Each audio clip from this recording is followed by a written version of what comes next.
Someone's going to go for 2 and get it at some point. It's 1:42 in the morning. Yeah, that's all right. Number 1. Shocker. Ironton. Man, give me the Trojans. There we go.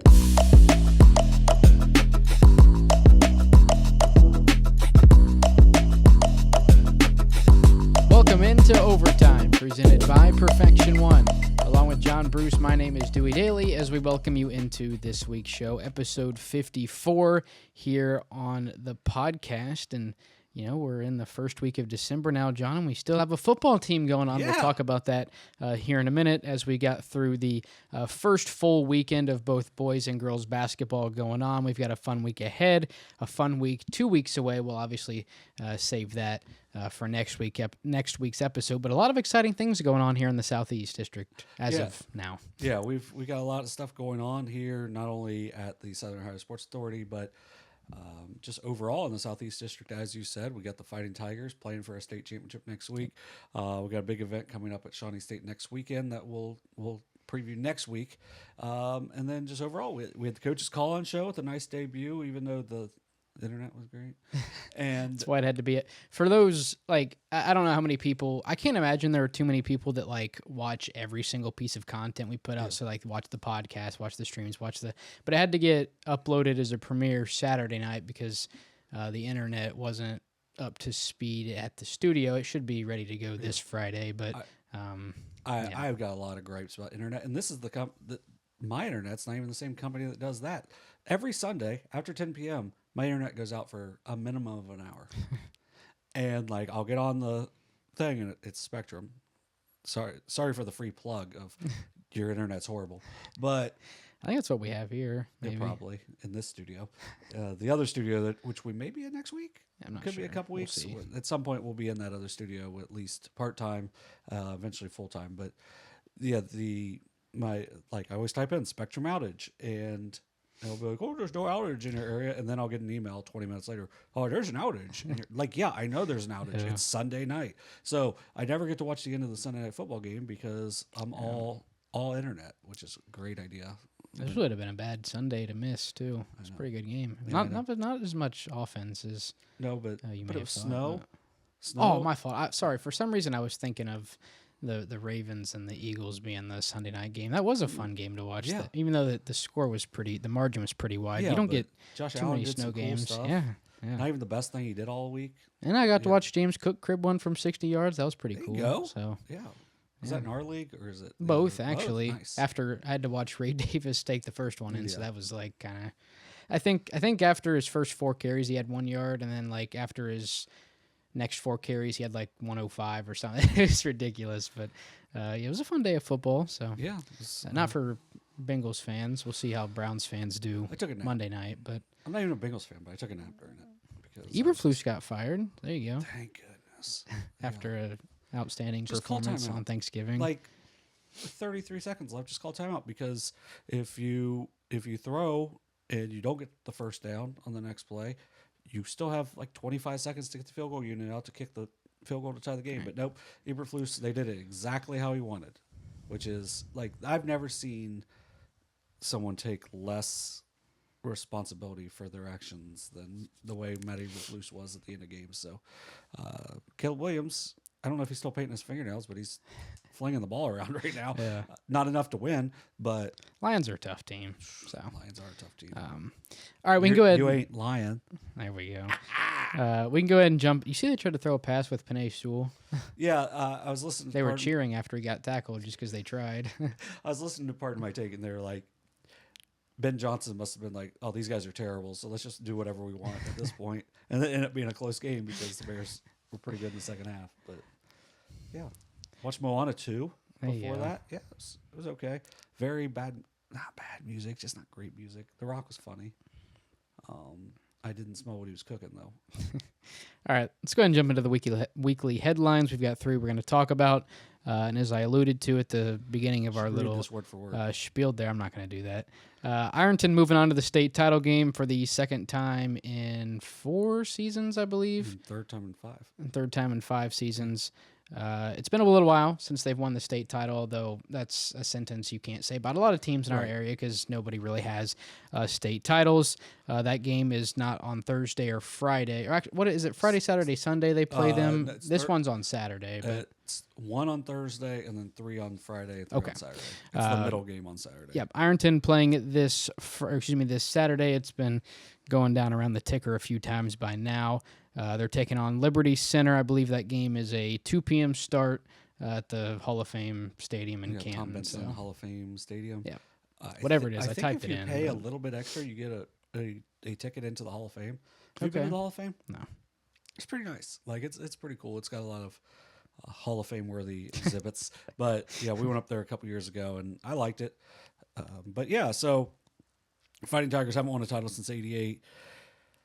Take on Liberty Center, who's 15-0, 44-2 over the last 3 years. Their losses have came in the state semis and the state finals, and they're looking to take it one step further. But man, this is an Ironton team that is on an absolute mission. 63-21 in the state semifinal. They're a 10-point favorite via Fantastic 50. If they win by 1, it's perfect. Like just gotta get that one extra point over the line, bring a title home for the Southeast, which we don't play for a whole lot of them in the Southeast. So if someone takes that further step and is able to hoist the trophy, that's going to do a lot for everybody in the Southeast in their programs.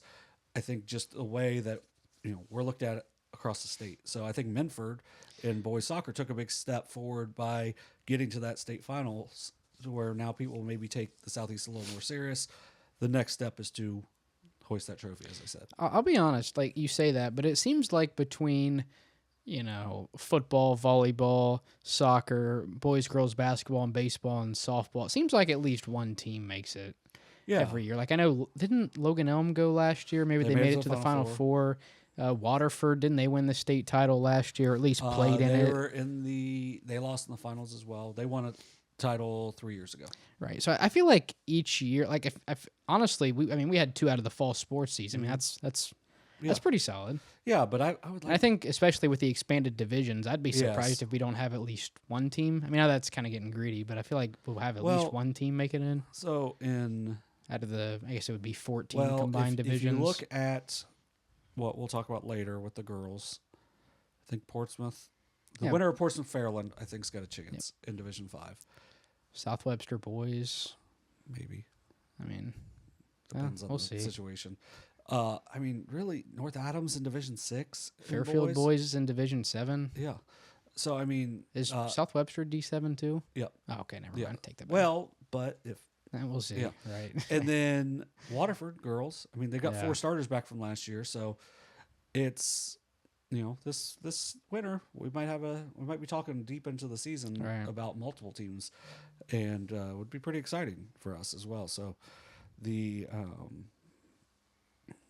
we can mention that later as another big night. So we've got some scores coming in. We're taping on Monday night. A couple scores coming in, but yeah. So big thing, Ironton. Good luck this week.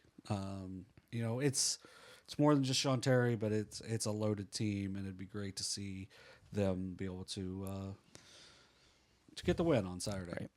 Right. I don't know what the ticket prices are for that. I would assume they're probably at least like $10 to get in there.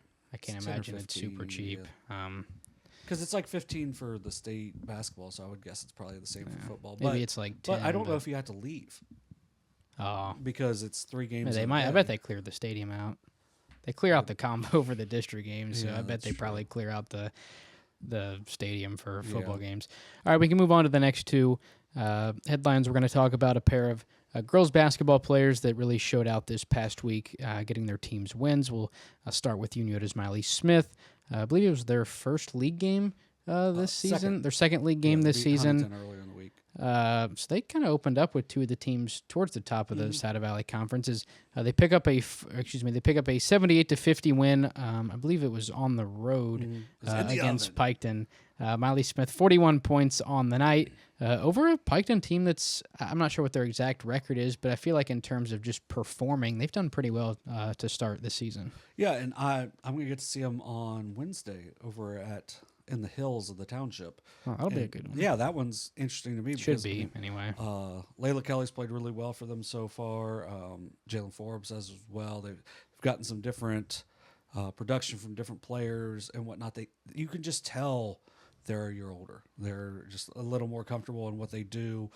They play, a little more organized than they were last year, in my opinion. And it's just because that's just the maturity of growing older. And, they played Unioto tough for the first quarter, then Unioto started to pull away. And a lot of it, obviously, Milee Smith, 41 points on 16 of 26 shooting, including 4 of 7 from 3.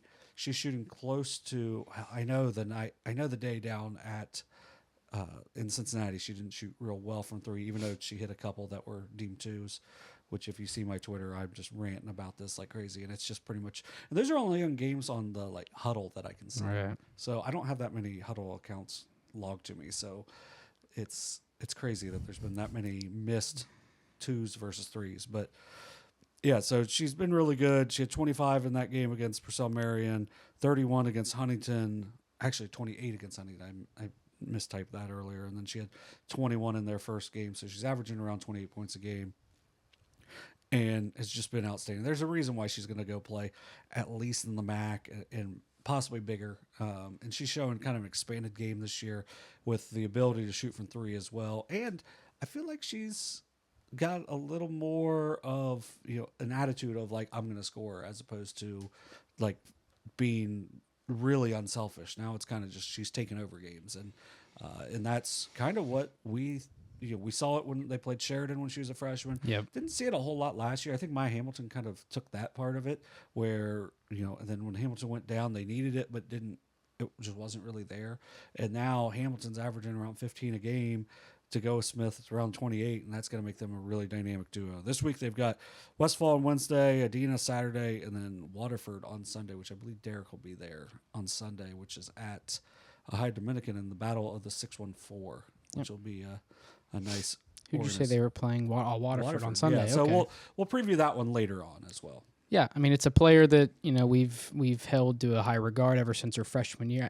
The only thing that and I say this sucks in a way, but it doesn't, is when you have as good of a freshman year as she did, it's just, you have to be at that level every year. So even though you have, an all-league and all-district year, if it's not as good as the year prior, it may seem like a down year, but in the grand scheme of things, it's not. I mean, it's not too often as a freshman basketball player you hit a game winner in the district final to move on to the regional. So hopefully they can get back to that point. Obviously, they made it to the district final last year, but just ran into, a steel curtain of a Fairland team that ended up making it all the way to the Final Four. So, we'll see what they have in store. It's really early on this season. They already had I think both them and Purcell Marion are Division 4 now with Division 3 with the expanded division. So, Purcell Marion a bit of an extreme towards the top in that division. Not everybody in that division is going to be like that. So, we'll get a better glimpse of how they fare against other teams. I'm not sure how their regular season looks in terms of other D3 teams they're playing in the regular season, but I know they still have a. Actually, I got their schedule right here. So they play Parkersburg, or Harvest Prep. These are all D3s. Just good teams. Good teams out of the conference. Marysville, which is a bigger division. Lakota West is a bigger division.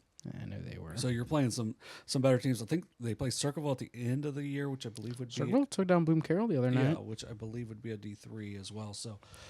Yeah, so the big thing for me in this is that, she's evolving her game in a way, but also there's an outside chance if she scores what she's scored so far this year, scoring average-wise, she'll get to 1,000 points more than likely on Sunday. If not, it'll be their first game of next week, so which would be on the road at St. Trace. So she'll hit 1,000 points sometime in the next few days. All right, we can go ahead and move on. We can go ahead and move on to our final headline. Game you were at, I believe it was last Tuesday is when that game was. Yep, Tuesday. It was Logan Elm and Southeastern. Braves picked up the win, and we'll talk about this game a little more in depth later in the show. A 60-51 win for the Braves. Kiannah Ingram, 37 points on the night. Yeah, and they only scored 61. So, I mean, it's a 61-51 win. Oh, 61-51? Or 60-51. Okay. I misspoke. There you go. Sorry. But, yeah, so She had 8 threes on the night, a perfect 13 of 13 from the free throw line. If you are a mathematician or not, that means there were no twos made. But she didn't have to because she got fouled a couple of times on twos and just knocked down her free throws anyway.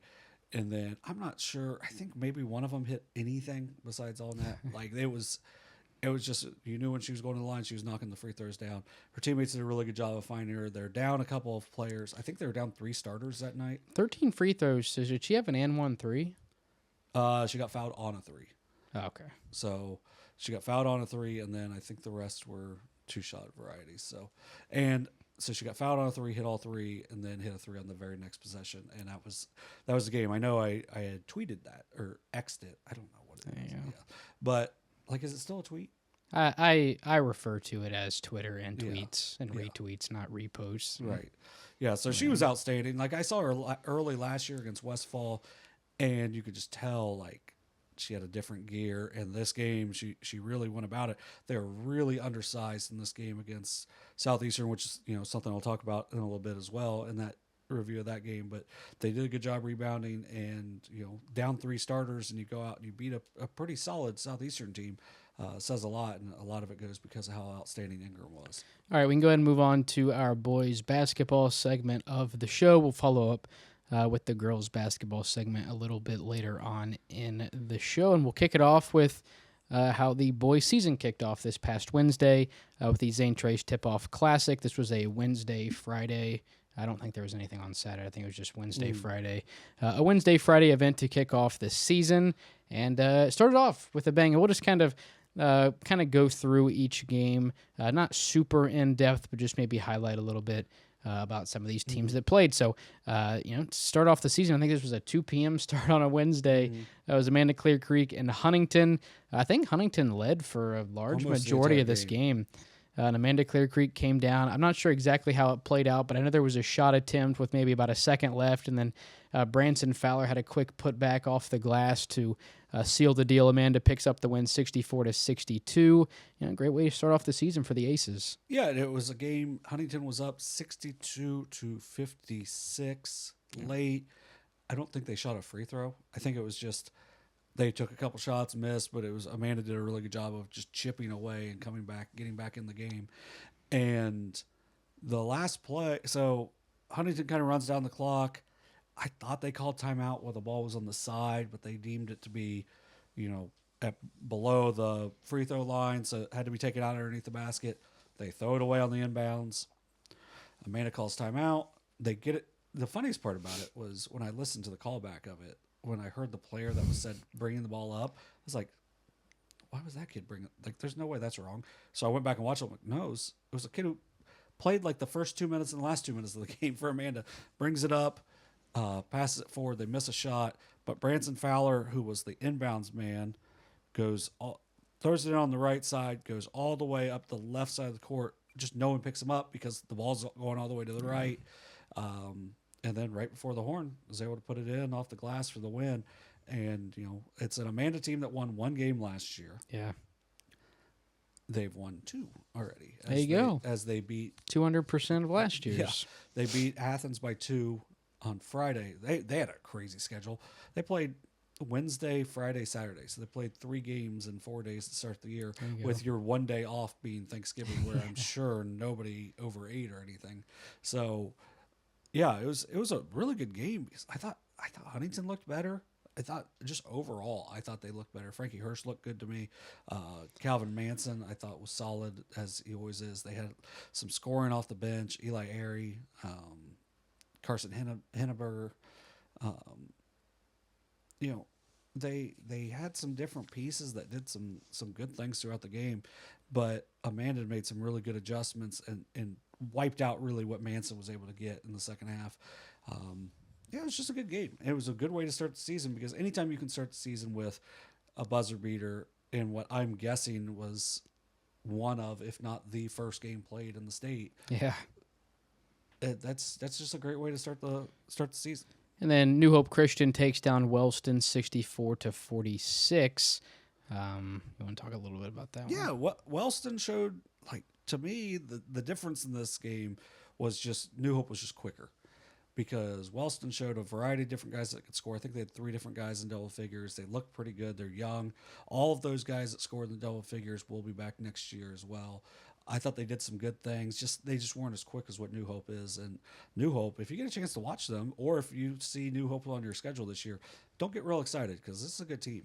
And I think we saw a little bit of that just by seeing them play. I don't know what the exact name of the event is, but the thing at Circleville every year. It's like the holiday thing. It's not going to be the Horizon Holiday Classic. The Glow Fiber Glow Classic, Fiber whatever. Classic now, yeah, but- I feel like they always put up, whether they win or not. I mean, I think 2 years ago didn't they play Minford a couple years ago up there? I think it was last year. So I mean, they're one of those teams that, local to us. We have the Ross County Christian Academy. They don't play. They're not playing Unioto. Right. I know they played Eastern. I think they played Piketon. But you have a team in New Hope that's not just playing these teams, but competes fairly well against some of these teams. And I think we're going to get to see them potentially down at Shawnee here in a couple weeks. Yeah, that's what it sounds like. They do a good job. I just think it's a pretty well ran program, and it's you have some good athletes. Typically, you have, and that's in is that in Pickaway? it's in Pickaway County. Okay. It's I think figured. in northern. I think it's northern Circleville, a high part of it. So, and they're not OHSAA affiliated. no, they are right? not. Yeah, I didn't think so. They compete pretty much every year to win the Christian state. Yeah. championship. So how does is basketball max preps now in terms of seating? Yes. So how does the RPI, is that how it is? How does that work when you play non-affiliated teams? Right, So it that's would be the same. I'm assuming playing New Hope would be the same as playing like Huntington, West Virginia, or any of Right. those teams, So or like that's- Pikeville, or They made an adjustment to that this year, but I don't know what it is. like, on, do you really the- gain anything? I but mean, wouldn't that for the shy teams non-affiliated. away? Like if you're Westfall, or even if you're a team that's Well, trying to get a good I'll seed, just- what is the incentive of playing New Hope? outside of them being pretty good? Like, Right. it's just- yeah, like 'Cause, I mean, if you win, you don't gain much, and I'm assuming if you lose, you maybe don't lose much. Right. But yeah, I don't know, because I know they made an adjustment to the out of state schools, and I think those are all worth like the same thing. So I don't know if they're worth the exact same, because you can't, like, for instance, on their schedule they play Fed Hawk, Mechanicsburg, Notre Dame, Green, Eastern, Patriot Prep. Man, they go down.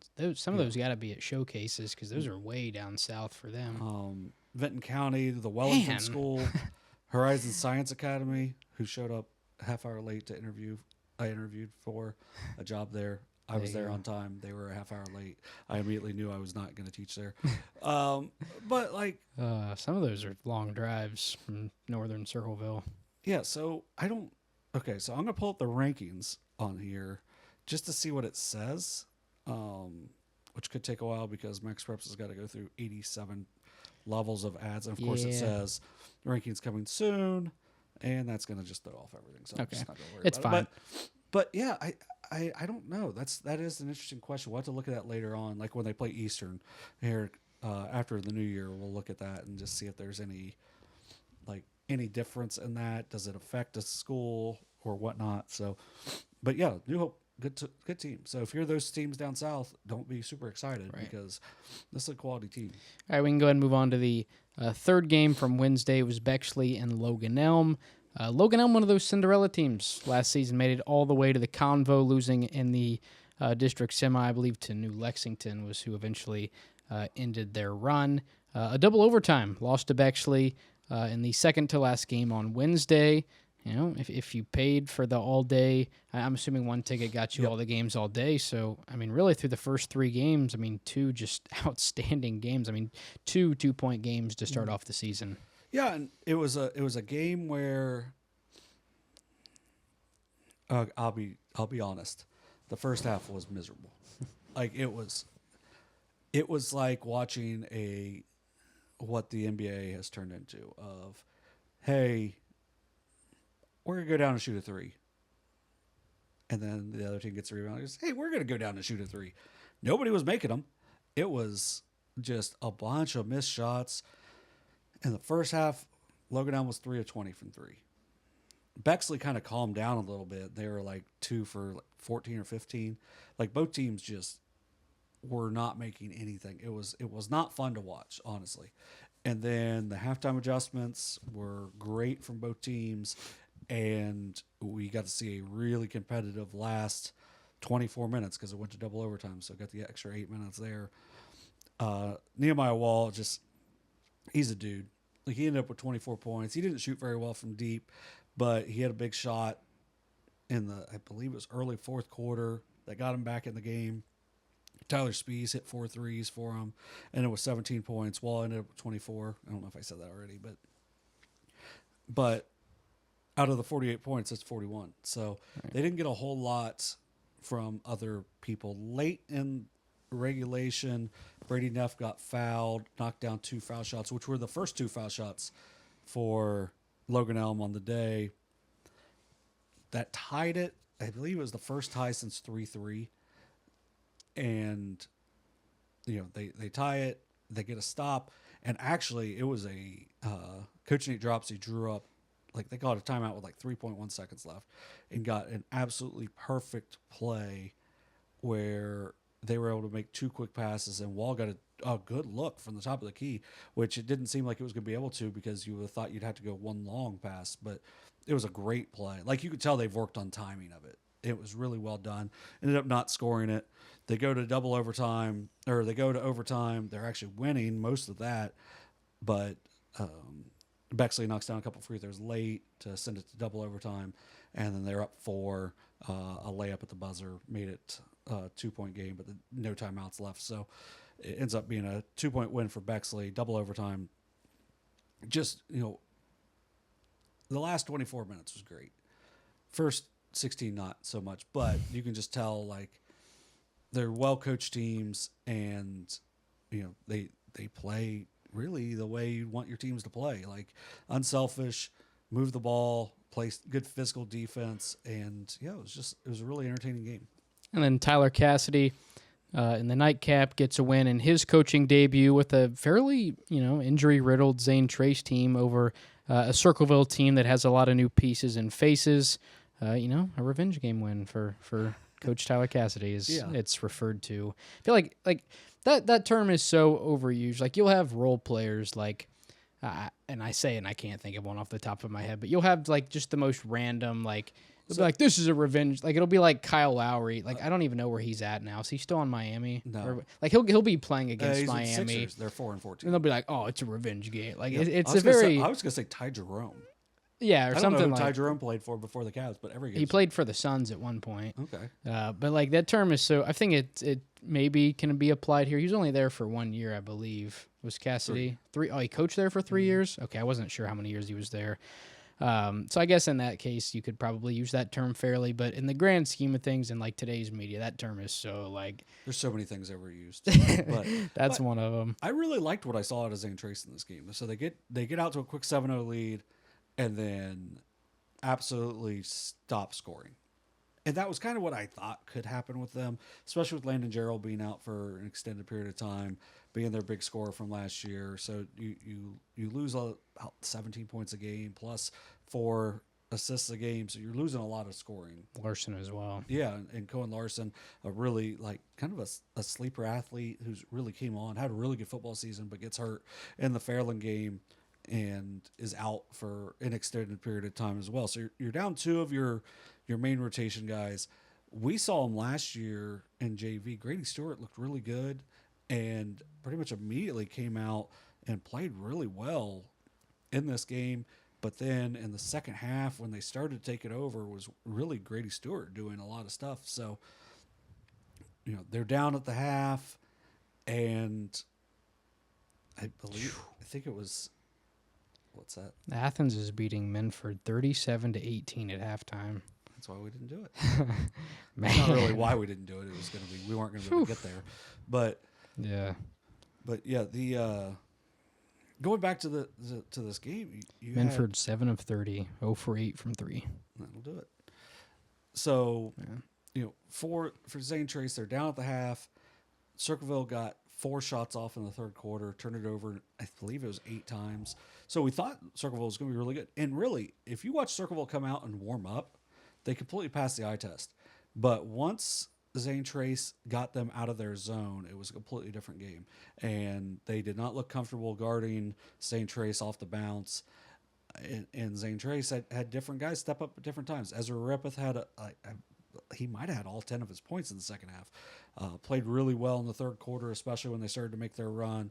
Gunnar McCullough battled inside despite being at least 4 inches shorter than the person he was guarding at all times. Landon Robinson, I think we thought it was kind of crazy that he was running the point as a sophomore when they had Gerald.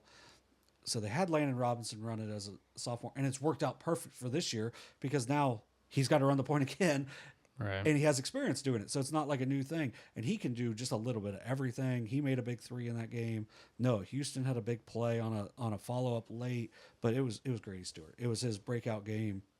He had 16 points and at one point was dragging defenders out and beating them off the dribble once for a driving layup. The next time was his kick out to Robinson for 3. So they win that game 51-35.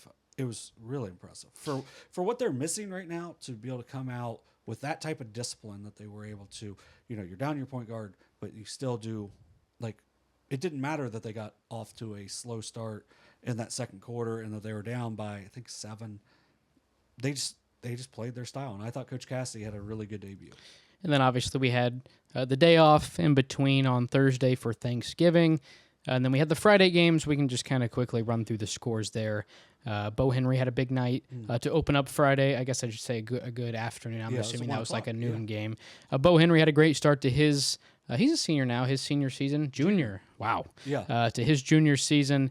27 points in their win over the Ross County Christian Academy, 75-58. This out there. Good for Ross County Christian. Playing, going out. They're a newer school. They haven't played a whole lot of varsity basketball. And, you go out and you challenge yourself against a Piketon program that's well coached. And you hang in there for a while, and then Piketon pulls away a little bit. But, man, Bo Henry had a really I'm guessing RCCA has nobody that can guard Bo Henry. They did not. Yeah, they didn't really try. It was a really up and down game, and that's why you saw so many points in this. I would bet they probably don't have more than a guy over 6 foot. They were not very tall. Yeah, I didn't think so.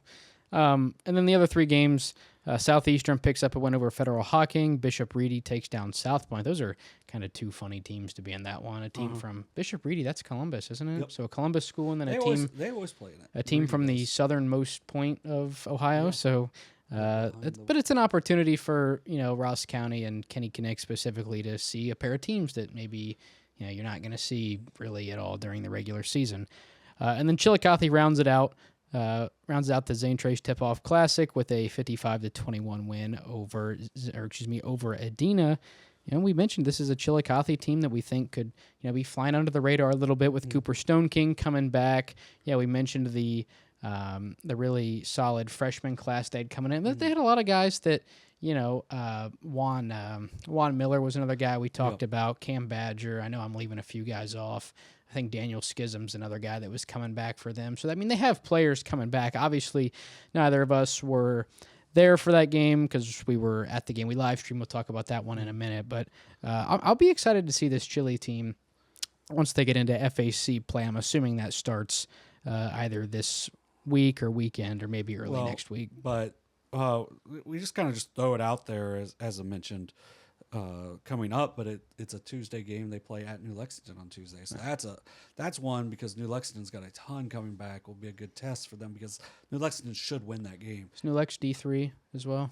I bet they could be D4. Or they slipped to D4? They could be D4. Obviously formerly D2. Yeah, because they're always in that kind of mid-range on that. They were D5 in volleyball, so I bet they are probably D4. Mm-hmm. I think D3 to I know obviously each sport is different, but I can't imagine there's a 2-division difference. That seems like it'd be a little extreme. All right, we can go ahead and move on to the recap of our game we live streamed last week. Obviously, last week's show on Thanksgiving, we previewed the boys' conferences. We talked, obviously, about the FAC. That was one of the conferences I broke down. And, I went with Jackson to win the FAC.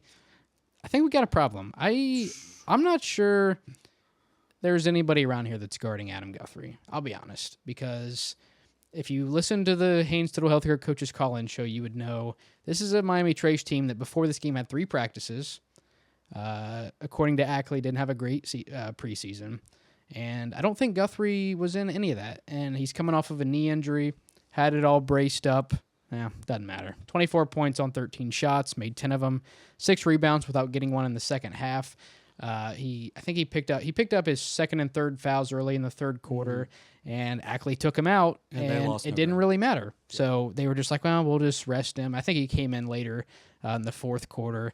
But Miami Trace really just, I think 21-21 was as close as it was, and then it was like 30-21 in the half, and then it really just, it never quite got under double digits after. I think to open up the second half, Miami Trace went on like a 4 or 6-0 run, and it never got back under double digits. So really just a dominant win for Miami Trace. Blake Hoops had a great opening night to his senior season.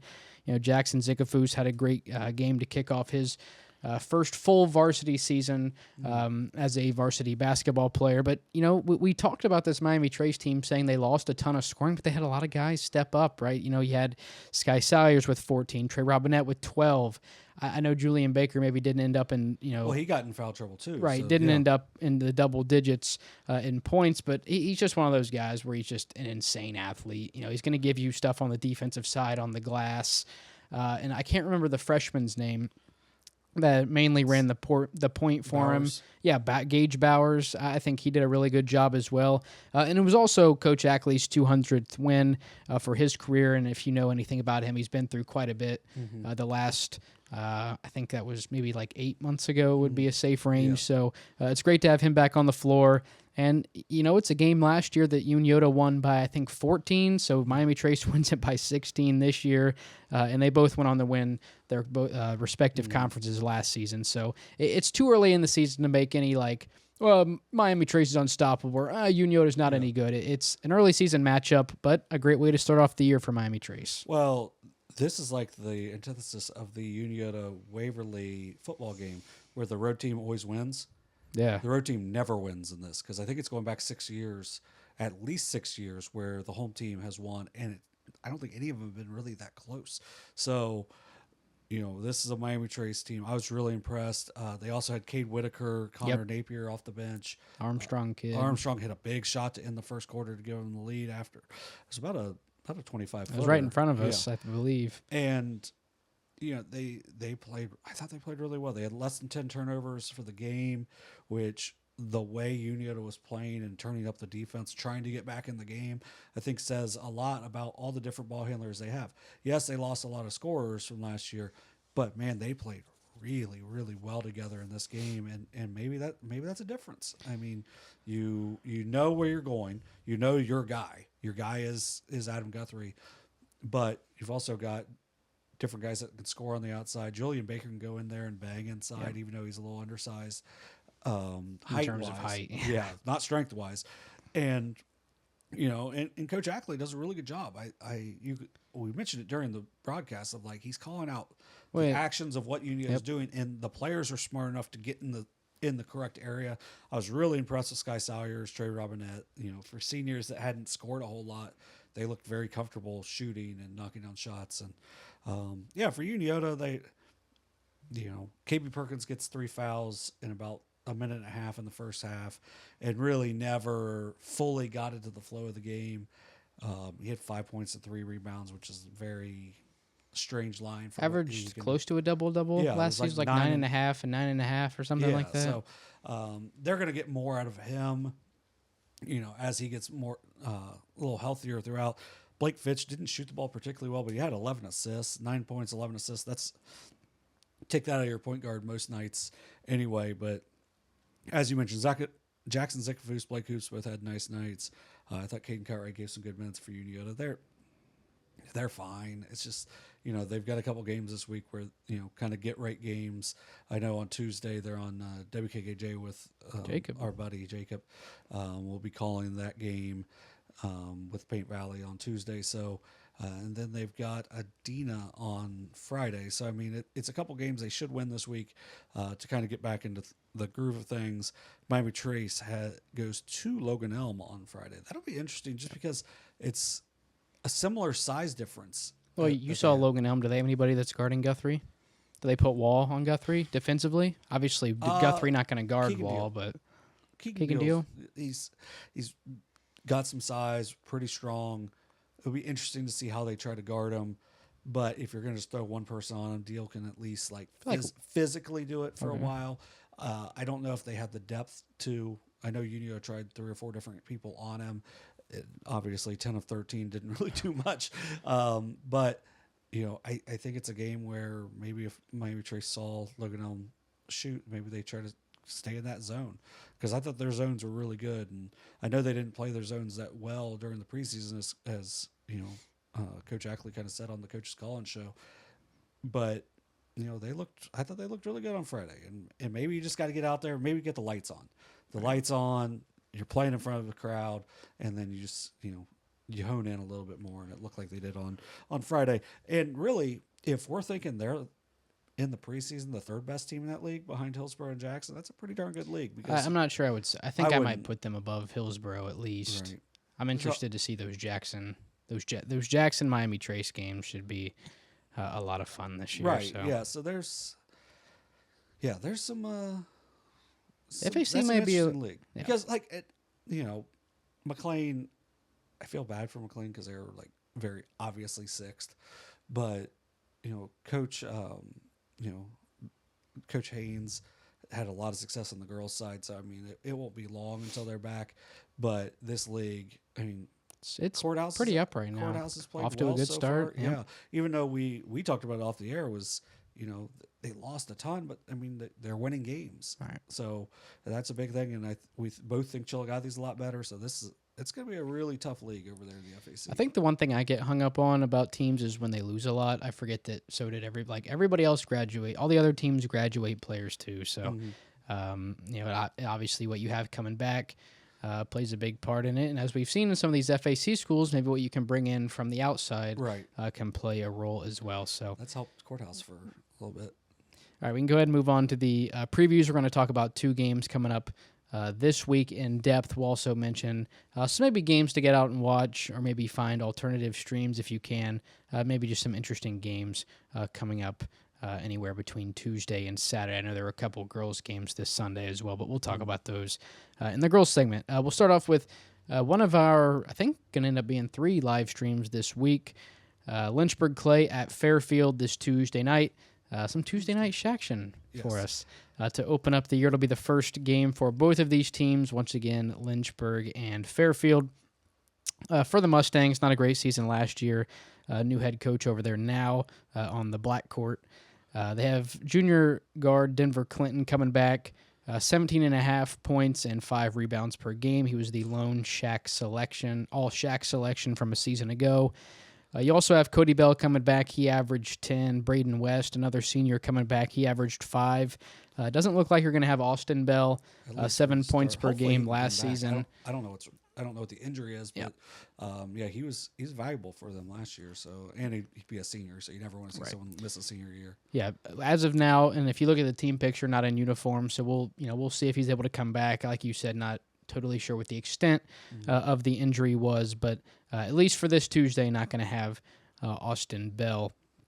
And for the Fairfield Lions, a great season last year, 22-3, 11-2 in the Shaq.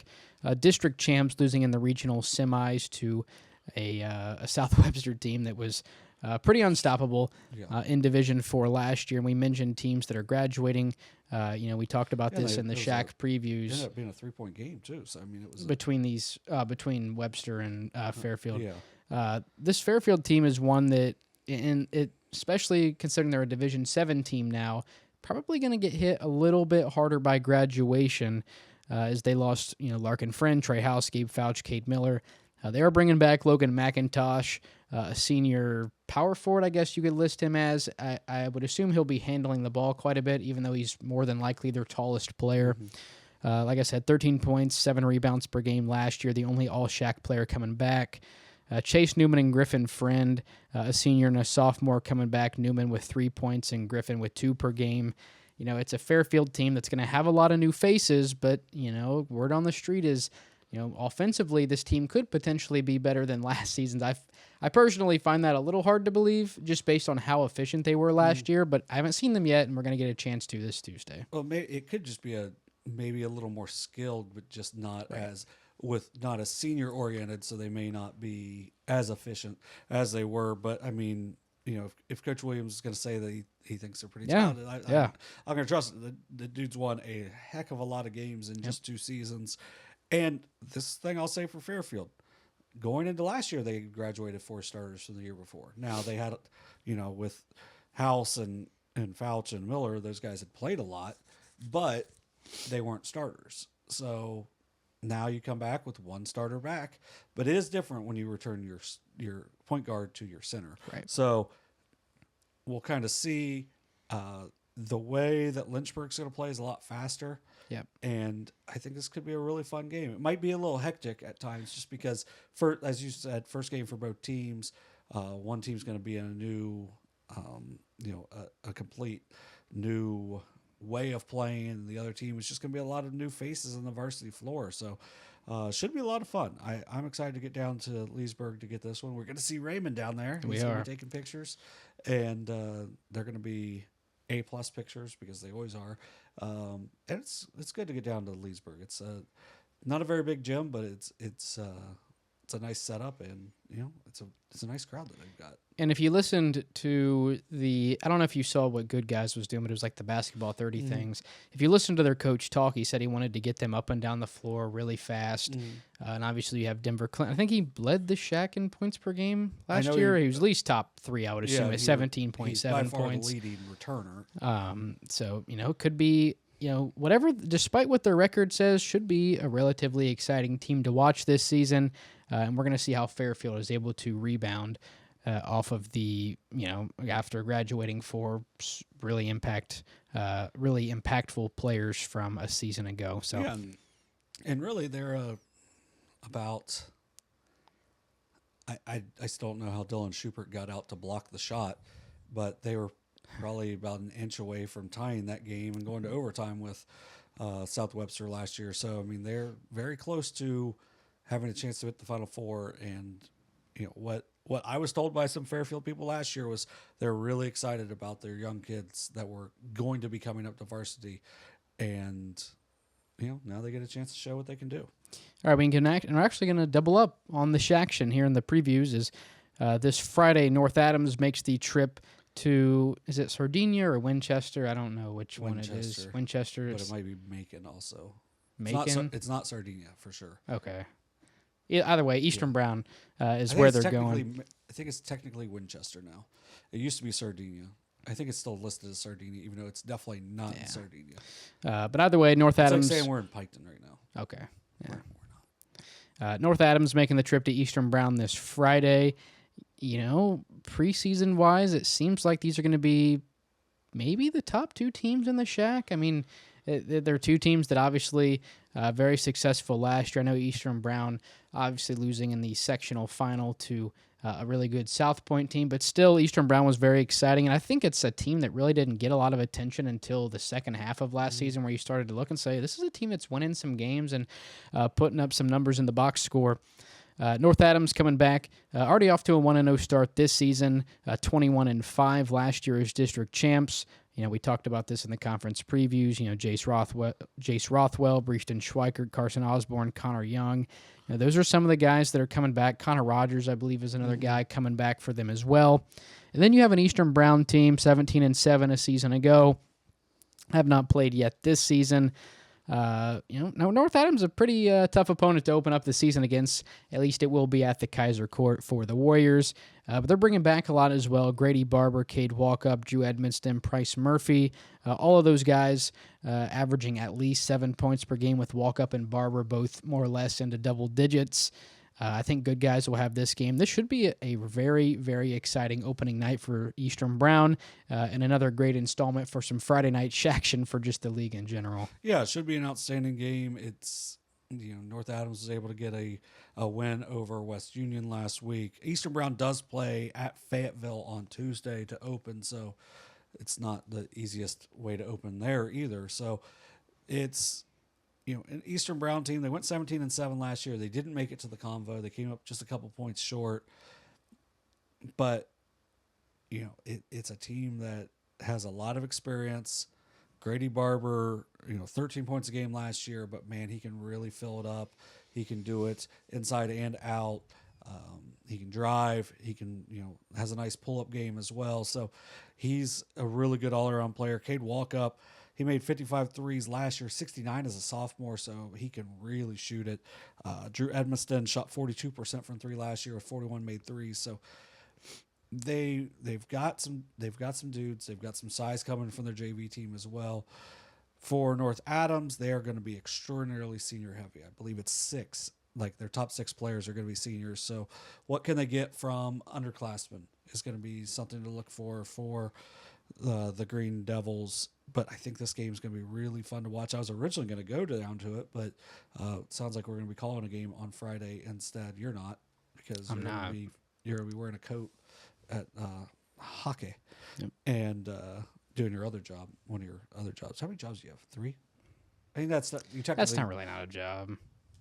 I don't get paid your other for duty. it. You have to do, you have to do a duty on that. So, yeah, it's should be a really good one. As you said, good guys should have it, and they are good guys, so it should be an excellent call over there at the Kaiser Court. So, this was a instant classic last year. Went to overtime. Yeah. North Adams finished on a 9-0 run to force overtime. Or no, it was a 7-0 run in the last minute to force overtime. That was at Eastern Brown too, wasn't it? Mm-hmm. Psych. I'm thinking of Fairfield. Oh, okay. No, they were close games last year too. So, but yeah, that was the Fairfield game. So, but these two played 2 tight games last year as well. So now North Adams, without you're in the post-Copus era. How do they do in their first really big test in the league? We will see. Should be they both have tests on Tuesday, as Manchester is at North Adams as well. So we'll see how both teams fare on Tuesday, and then get ready for some action on Friday. And then obviously some other games to look at. Tuesday, Zane Trace at Westfall, Chillicothe at New Lex, Notre Dame at Valley. They picked up a win over Piketon, I believe, on Saturday. Yeah. Manchester at North Adams, Eastern Brown at Fayetteville. That should be a good one as well.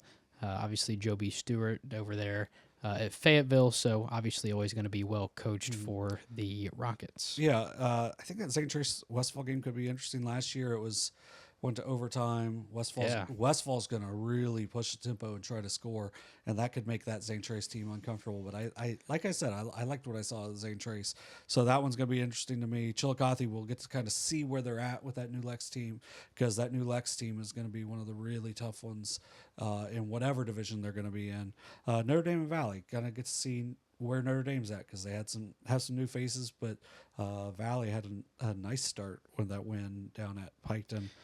You liked Manchester early also, and then you mentioned Joe B. Stewart with Fayetteville Perry, so that's interesting. One thing for me also is we're going to have some weird nights people are playing.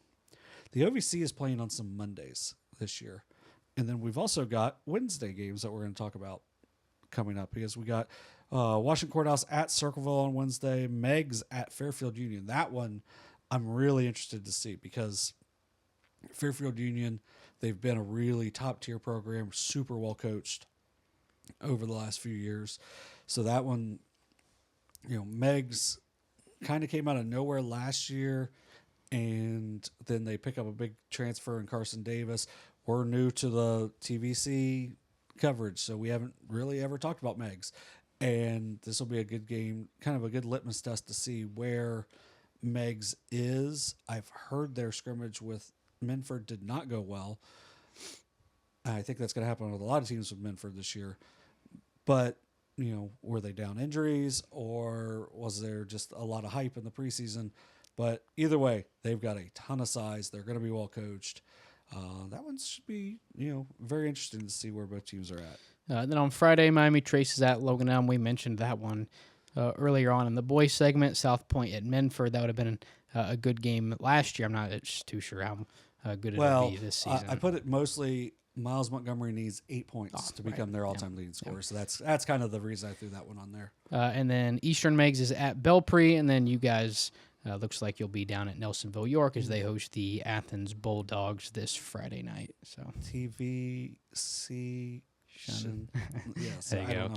It'll be our first official TVC stream. That doesn't really count though, because we were doing TVC Ohio anyway. Those two were already those two teams but were we already didn't- area but, teams. But we didn't technically do a league game. That is true. Yeah, we haven't. I don't think we've streamed either of those. Have we? And then Maybe for baseball. yeah, Athens we did them in Jackson in a sectional. Oh yeah, yeah. But that wasn't. Yeah, that's not a league game. You silly. Right, goose. right. Well, yeah, I know. Yeah, but Eastern Megas at Belpre. I threw that one on there. I said that. Yeah, I know, but I was just gonna. Okay, yeah. Yeah, because Eastern Meg scored 107 points the other day. So That's been going down on the ticker too. yeah, so that's a lot of points, and they gave up 74. So if there's a running clock, how do you score that many points with a running clock? If there wasn't a running clock, it's still a lot of points. So And then Zane, did you have the over in that one? he would have had to make Yeah. any kind of money. Then Saturday, Zane Traces at Waverly, Peebles is at Western, Logan Elm. Another tough non-conference matchup with this time being at Jackson. And then Fairland at North Adams. It looks like that's hopefully where we can be Saturday night. That's not confirmed yet, but that's where we're trying to go. If we can't get to there, probably going to go Zane Trace at Waverly as another option as well. So Yeah, so we didn't talk about the Fairland North Adams, but it was a really good game last year. I believe it went to overtime, and it was to open up the season. It was like yeah. 68, 66 or Mhm. something like that. Yeah, so. that one was presented by McDonald's, but now it's Perfection 1. Yeah. And this is more important this year. So, but yeah, like People's at Western is going to be interesting. Like that's one to kind of look for me, just see where Western's at. Same with Peebles. Zay Trace at Waverly. Waverly, they're a year older, kind of see where they're at. And then Logan Elm, their preseason schedule is doing them 0 favors to build off of what they finished with last year. And, that Jackson team, I think we're all pretty excited about them, but a lot of juniors, so not a whole lot of seniors for them. So we'll see, how they bounce back to start the year. Then we can move on to the girls segment. Took us a while to get here. That's what happens when you recap about 40 games like we did. All right. One of the games that we talked about in the opener in the headlines was Logan Elm taking down Southeastern 60-51. It was a big night for not only Kiannah Ingram, but for some other players as well, not only on Logan Elm. Southeastern had a couple big-time performances as well, but ultimately the Braves pick up a big win over Southeastern, I believe, to open up their season. So They had played one. They did have a game before. because that was when Christian Thompson had 30. Oh, yeah. And based off the size of what Logan Elm had, I can see why Christian Thompson had such a big start, even though I know she's a skilled basketball player anyway, but a big size advantage there. But Kiannah Ingram, as we talked about in the headlines, 37 points, 8 threes, 13 of 13 from the free throw line. But Kimmy Petty did a really good job for them. 7 points, 6 assists. She was in foul trouble the entire game because of the 2 players that I'm going to mention here in a second for Southeastern. But she had a couple big steals late. She had a 3-point play on a fast break, and then a steal that set up Ingram's last 3 and just made some big time plays. And as I mentioned, they were down 3 starters, including a lot of size. And that size was put to the test by Southeastern's Reese Ruckle and Rowan Ruckle. Rowan Ruckle was the lazy one of the two at 17 points and 9 rebounds, as her twin sister Reese Ruckle had 21 points and 25 rebounds. Like, that's insane. The Ruckles combined for 38 points, 34 rebounds. Just like, if they can both be on the floor at the same time, this Southeastern team is going to be really dangerous. The problem is going to be if they get behind, how are they going to guard? So, and that kind of happened late in this game where they were kind of shuffling them in and out, offense or defense. And it's just kind of hard to play 2 big bodies that, while they move really well, it's just hard to guard with the way a lot of teams in our area play. So, big difference in the game, though, was the free throw line, as Logan Elm was 22 of 26 from the stripe. Southeastern was 12 of 28. So the 10 points there makes the big difference. They both had similar amount of chances. But also a big story of the night, 30-minute fire drill. There you go. Thankfully, I didn't have to go outside. Like I told my mom, if something ever happens to me, it's going to be at a game because I'm just not going to leave. Because there was a thing a couple years ago At Portsmouth where if you talked about it, you get a 15-yard unsportsmanlike in the NFL now. Oh, yeah. And, and I didn't move in that one. So then I also didn't move during the fire drill, so we'll see. Thankfully, whatever it was, they figured out pretty quickly. But yeah, this Logan Elm team, while they're down some players right now, I think is going to be a team that no one's really going to want to see later in the season. A lot of juniors, Ingram, Petty, both juniors. It's a team that is going to be one to watch. At the very least, they're very fun to watch. And you actually saw 2 pretty good games last week as the Adena Warriors pick up a 6-point come-from-behind win over the Huntington Huntsmen. This one was in Frankfurt. A big win for the Warriors as Corinne Day led the way with 12 points. You had the go-ahead jumper with a little over 2 minutes to go, but a great way to start off the season for Adena. Yeah, they finished the game on a 13-2 run. It was Allie Baker for Huntington had a great game overall. And that's, to me, the big thing I've noticed in games I've been to is some of these players are just really, really stepping up and playing really well. So, Baker had a great game. She gives them the lead at 33-28 with 5:40 to play. Out of a timeout, Adena comes out and just makes some big plays. Ava Farrell hits a foul line jumper. Then Marley Hocking gets. I was sitting with Shane Combs, our volleyball expert, and they ran the same out of bounds play 3 times, and every time he's like, what they're doing, and Marley Hocking pulls it, drives baseline and scores, and makes it a 1-point game. Farrell splits a pair of free throws, and then they get a stop with about 3.5 minutes left. Coach Andrew Day he's yelling out, let's run some clock. And at the same time, he called out a play, which the play ended up getting J.C. Smith, hitting Corinne Day about 5 feet outside the basket. She hits the short jumper with 2:20 to play to give them the lead. As Dewey mentioned, she had 12.6 rebounds, had a really nice game overall. Hit a couple big threes in the third quarter. But once they took that 35-33 lead, they're able to ice the game at the free throw line as Marley Hocking and J.C. Smith just iced it at the line. I believe they went 6 for 6 over the last 2 minutes to ice the game. For also J.C. Smith, 8.7 assists in the game. Cameron Sowers played well in the defensive end. Farrell had a nice game overall. It's just, they're only playing 6 players right now, so they're not having a ton of depth for Adena, but overall they've won some tight games so far. They moved to 4-1 tonight because they just beat Leesburg, and it's a really good start for them on the year. For Huntington, Allie Baker had 27 points, 27 of their 35. In their earlier loss to Unioto, they scored 24 points. She had 21. They've got to find a second and maybe even a third scorer at this point, because no matter how skilled she is at scoring the ball, so you got to have somebody else late in these games, because Sowers and Smith did a really good job on Baker to limit her in that 5-minute run of them not being able to score, and they didn't really have anywhere else they could go. Braley Hosworth, a freshman, had 6 points, 9 rebounds. She had a nice game. Tori Smith had 5 assists, but just too many turnovers for Huntington, 22 overall, only 9 for Adena. So the big difference there. A lot more shots for Adena as well. So it's a good game.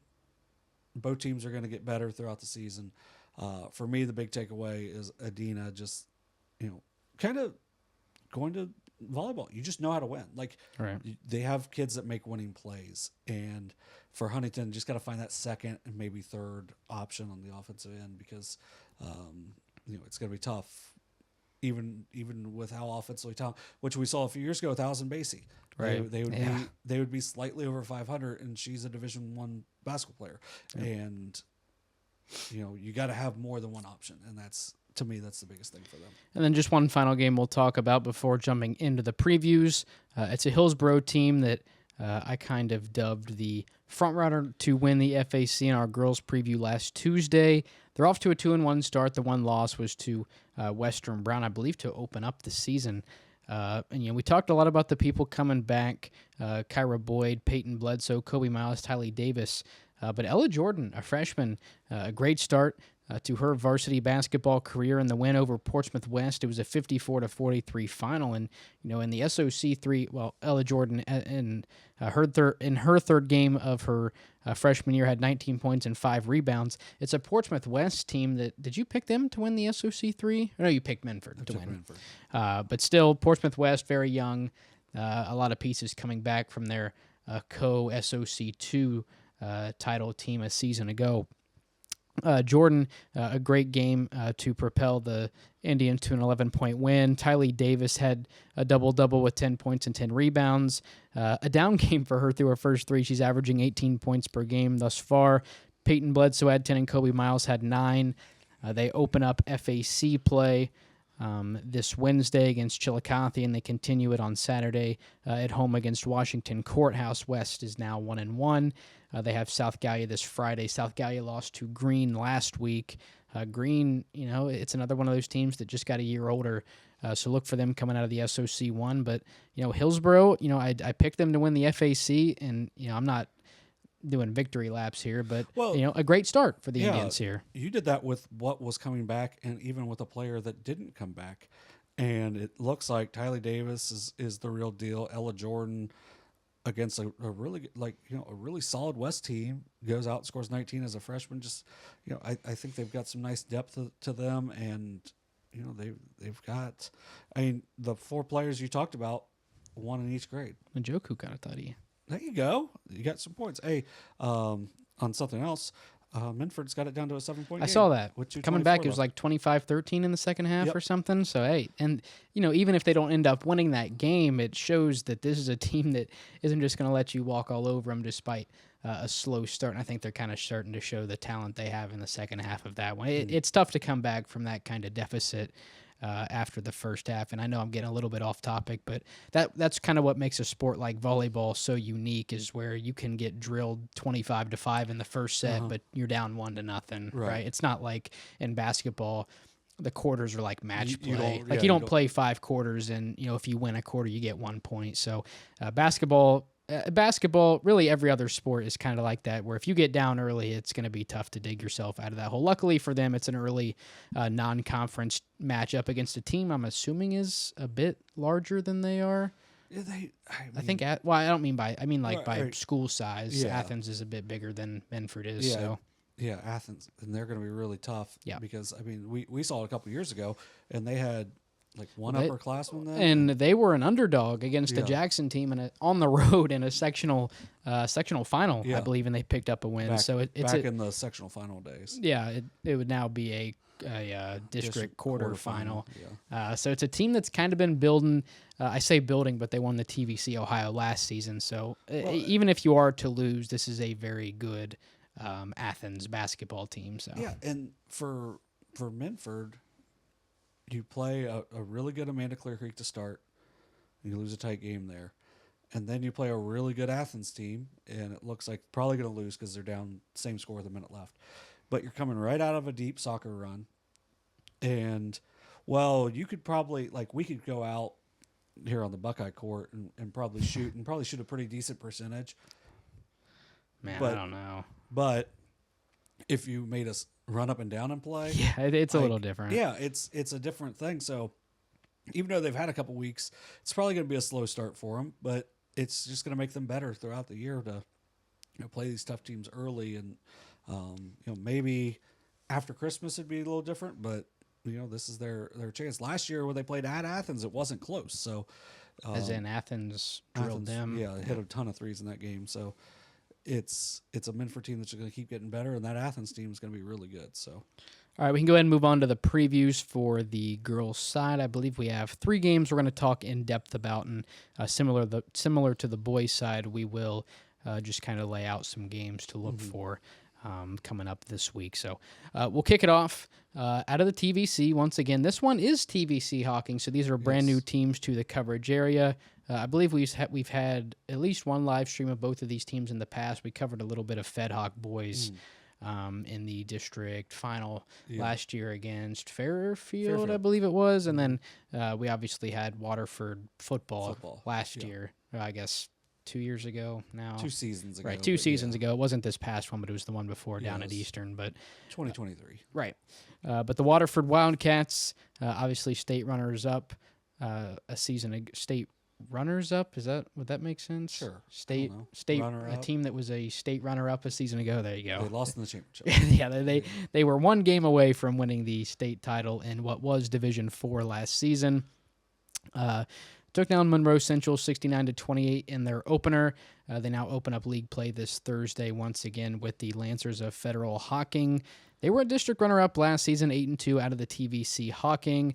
They've got a lot coming back as well. Had a lot of big performers against Monroe. So they've both played Monroe Central to start With the year. Extraordinarily different results. Yeah. Like they both won, but like Monroe Central scored 28 against Waterford. They scored 86 against Fed Hoc. So Fed Hoc's going to have to play a little better defense. Oh, yes. This was the 91-86 91-86 game. Yes. So the big thing for me in this game, so Brock will be there to cover this one and, get to stay down in Athens County. You don't have to go over to Waterford County. I don't know Washington, where- I think it's Washington County, but You're asking the wrong person. yeah, if I'm wrong, I'm sorry. Where's it at on the map? Over yonder. We're not going to have the map in the other place. Yeah. We might have to just bring this, cut it out. I know. Or just Yeah. get a mini one. I Yeah. kind of like the map's kind of useful when we talk about teams. Like, Right. yeah, like we're down here and like Washington Courthouse is kind of over like here. There you and, go. That first spot you drew was And like where the cats and dogs are getting eaten. and like we're talking about like Piketon's here and like Coshocton's like up there. Right. And oh well, it's a tool that doesn't get used a lot, but it's always fun to Don't like. get mad. Michigan's right here. It is right there. So that's embarrassing. So, but going to this one, so last year they split. Now, Fed Hoc also had another loss, which is why they didn't win the. Do you remember who it was to? I do not. Okay, I didn't mean to put you on the spot, but I figured you might. But if you wouldn't have asked, I might have remembered. so is a TVC similar to the Shack where they play their side twice and the other side No, once? you're playing just your side. So they'll play each other, but it's because they're in the same general area. Right. It doesn't count It towards may the have been league It record. may have been somebody like Trimble last year. Trimble's been pretty Trimble's just solid one of for- those teams that like is always a threat. I feel like in like every sport. Mhm.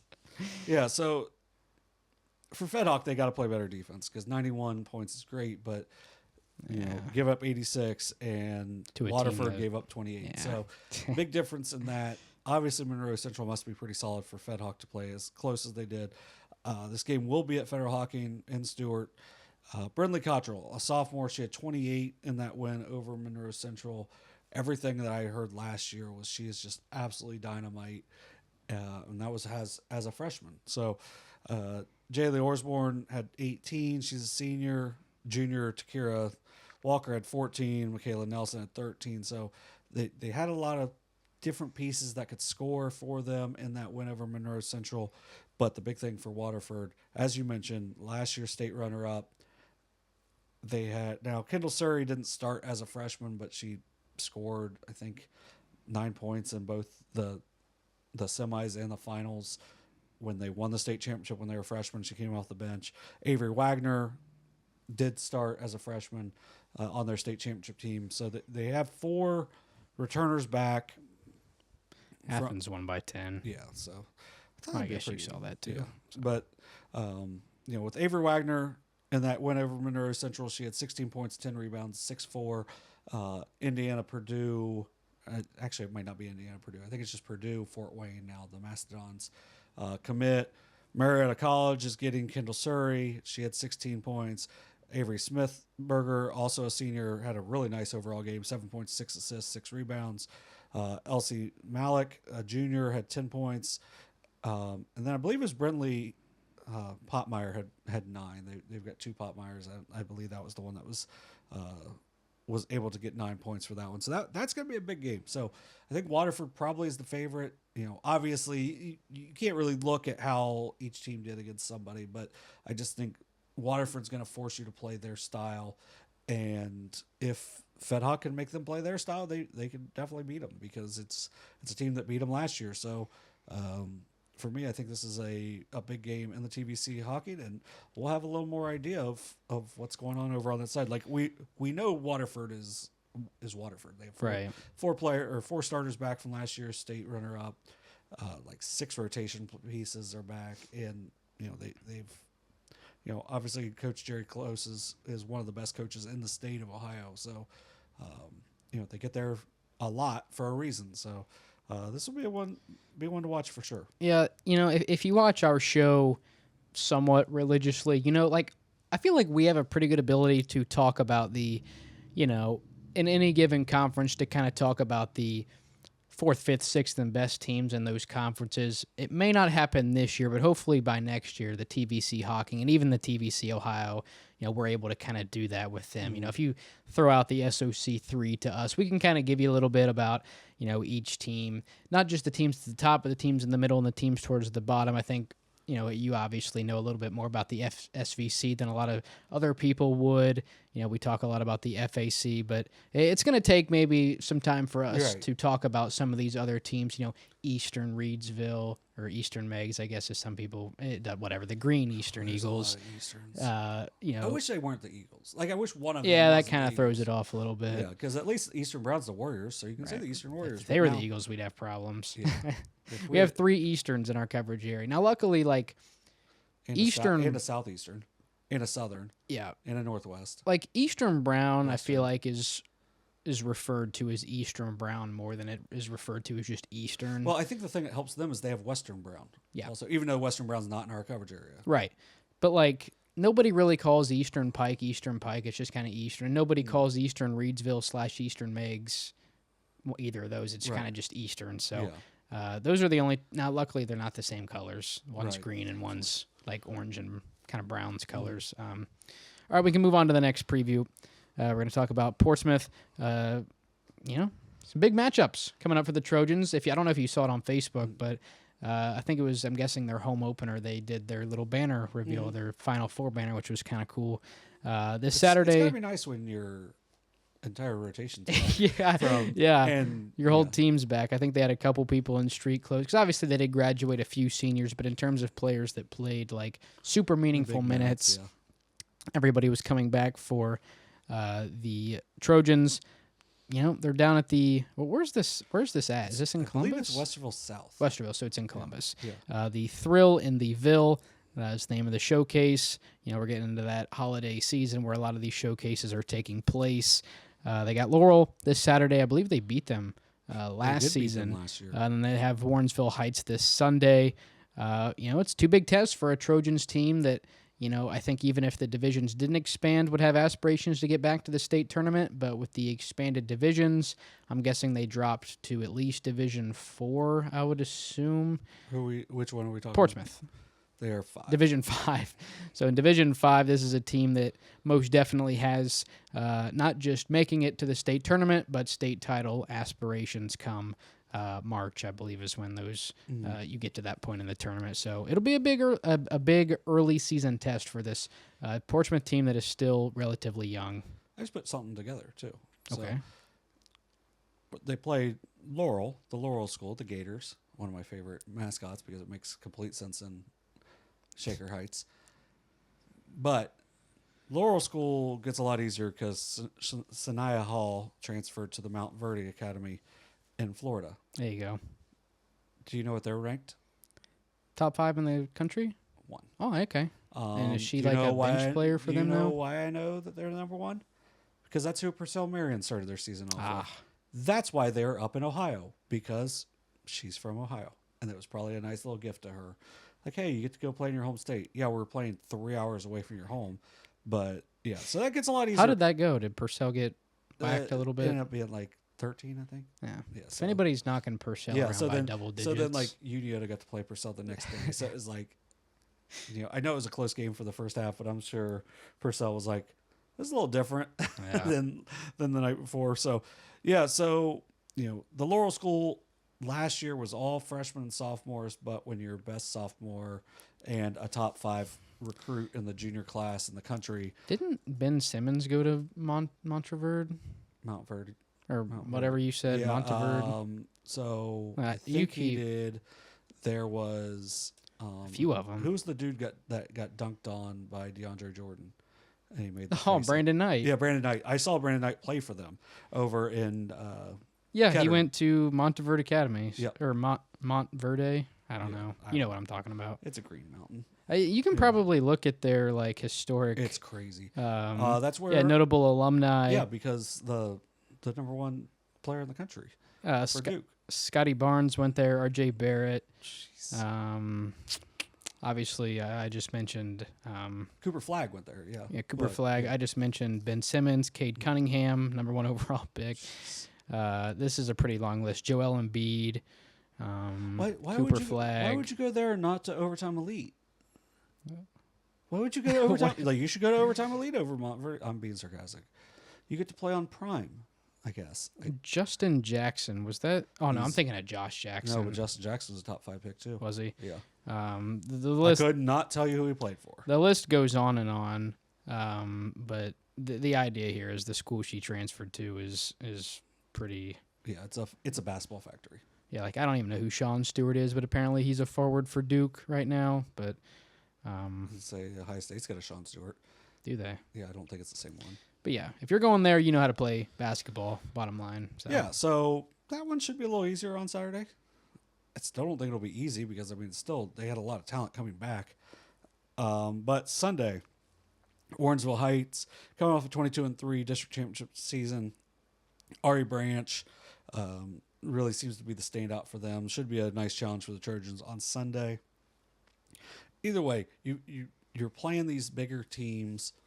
They're going to just get you ready throughout the year. They also have they played Springfield earlier, who was just a 500 team last year, but at the same time, you put Springfield in the Southeast District, and they're probably a top 5 team. So it's going out and challenging yourselves, and it's something that Portsmouth is taking serious this year, and we'll see how they do after Saturday and Sunday. We'll talk about that a little bit next week.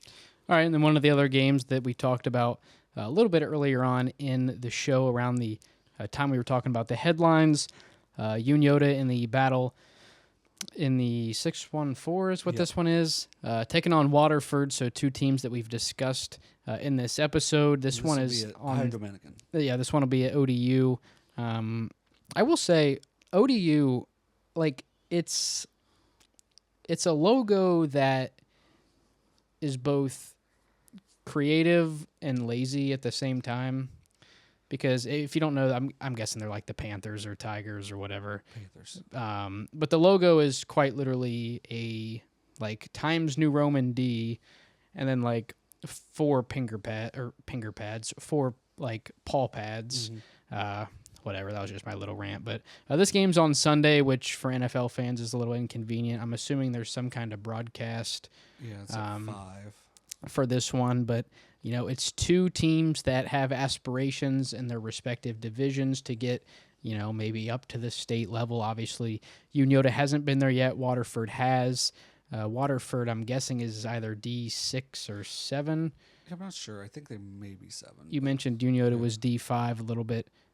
Or no, you said Unioto was D3 is what you said. So there's a pretty big division discrepancy between these 2 teams, but they're both at the top of their divisions, and they're going to clash this Sunday. This will be good points for both teams for the strength of schedule and whatnot, because you're playing a good team. Both teams are going to win a lot of games throughout the season. So for Unioto, district runner-up last year, off to a 3-1 start.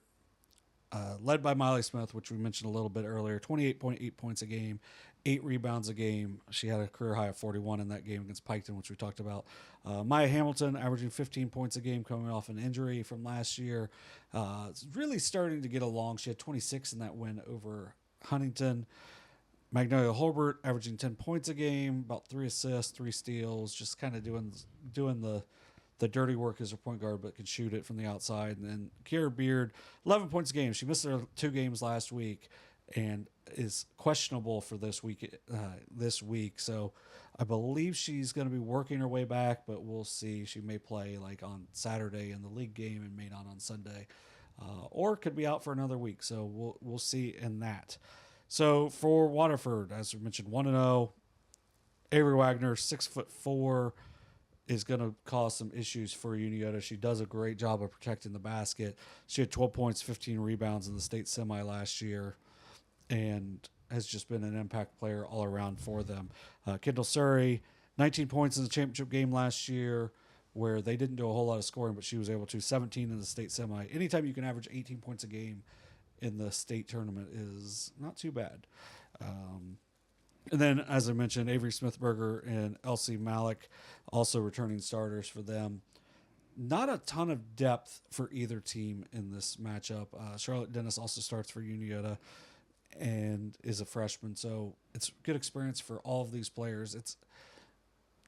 I think these two teams can put on a nice showcase for what the Southeast District can do in the Battle of the 614, and it's not the main event game on Sunday, but I believe it is the penultimate game, the one before, so it should be a nice showcase for our district as well.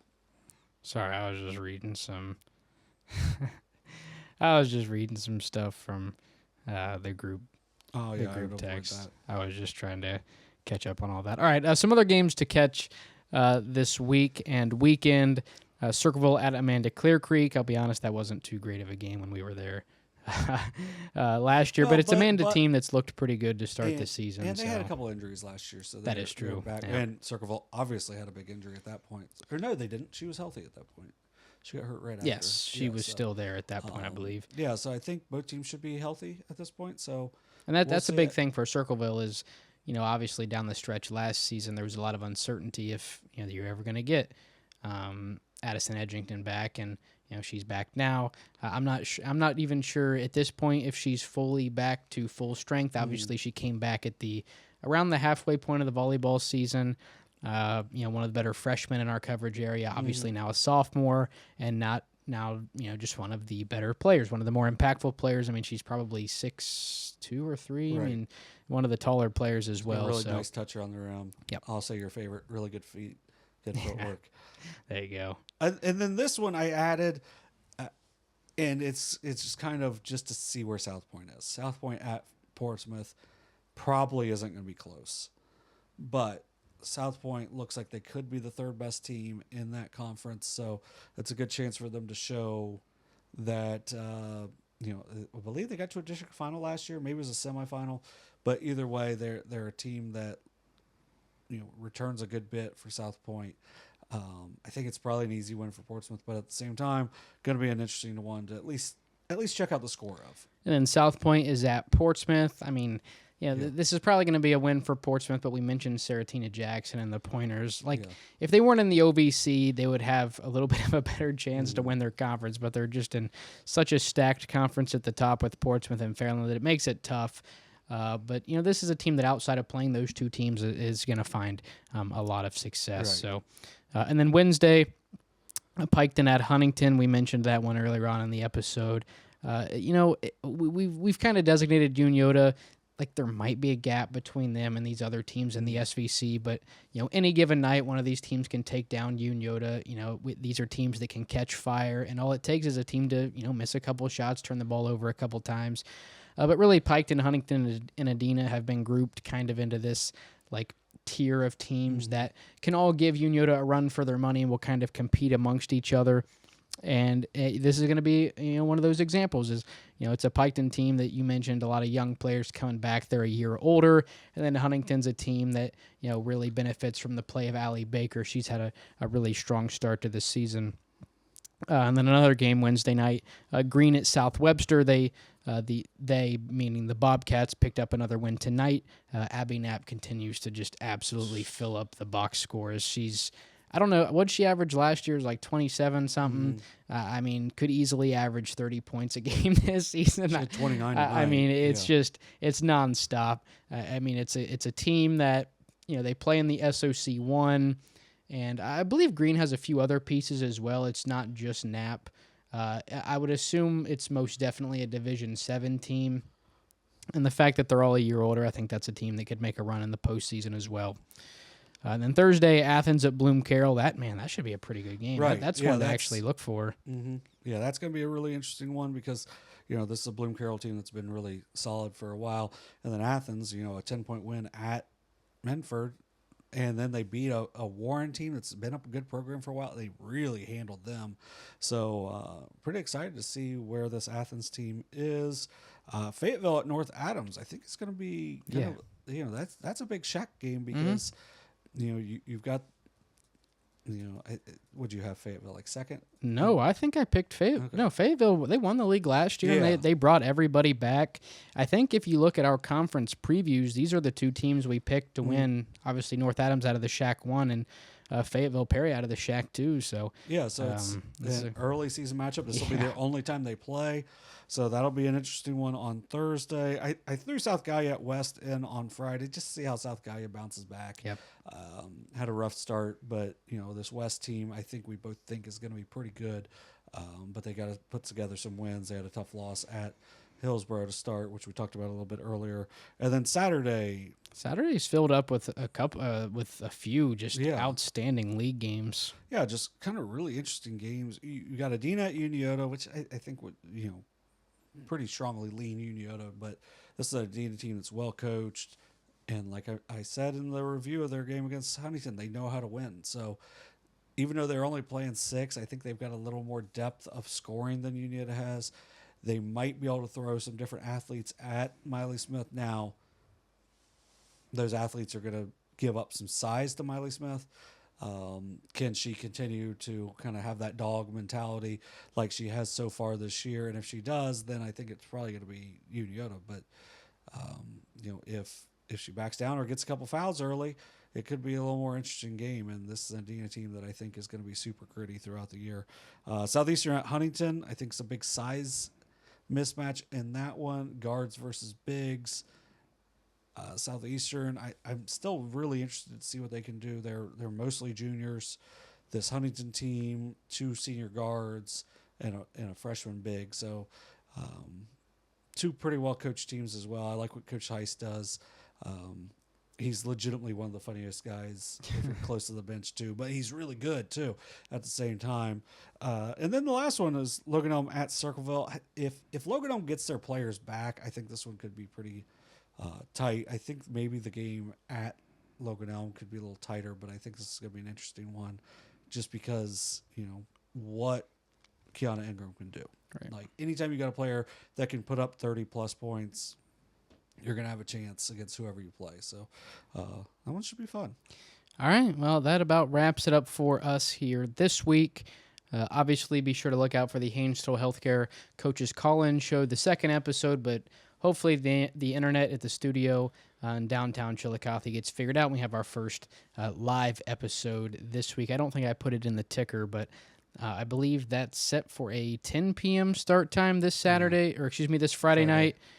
So be on the lookout for that one as well. I don't have a menu or a list of coaches calling in quite yet, but hopefully by Friday afternoon there's a list of some coaches that will be on there, so you know if your coach of your team will be there. Yeah, maybe we don't know the time, but just the idea that they're going to be calling in. So I would guess, there's a couple different places they can call, and probably will be because we got some friends in the media in Chillicothe that still do a really good job. I mean, and honestly, that's we're trying to